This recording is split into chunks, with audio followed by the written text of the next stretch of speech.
Chấm bút nhẹ lấy vệt dấu ấy trên giấy lụa, kín lớp màn chu sa ngại ngần khe khẽ.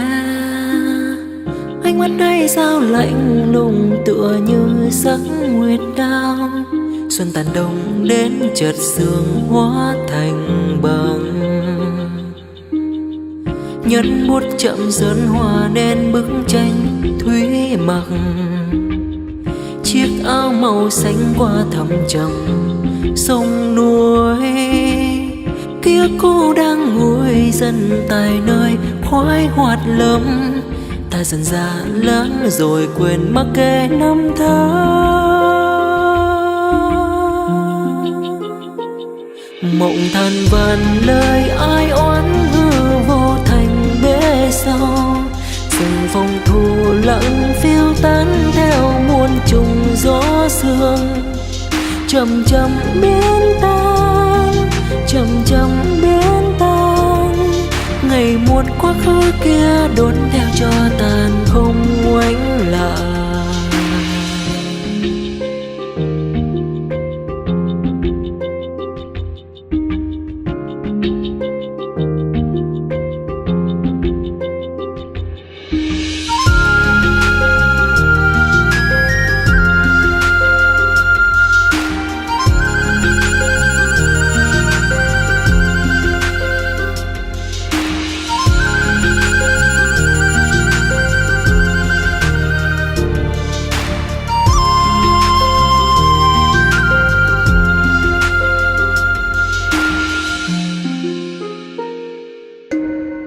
Nhấn bút chậm dần hòa nên bức tranh thủy mặc.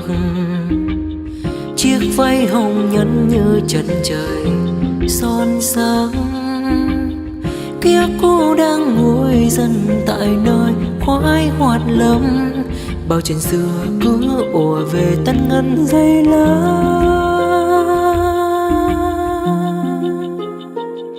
Mạn Đà La dỗ hoa thắm tươi khu rừng ngát hương. Hoàng hạng lầu bao nhiêu khách ta phương giờ vắng tanh. Chậm chậm biến tan, chậm chậm biến tan. Ngày một quá khứ kia đốn theo cho tàn chẳng vương vấn.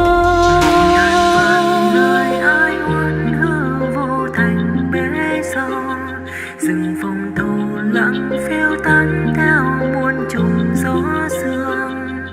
Chậm chậm biến tan, chậm chậm biến tan. Ngày một quá khứ kia đốn theo cho tàn không vương vấn.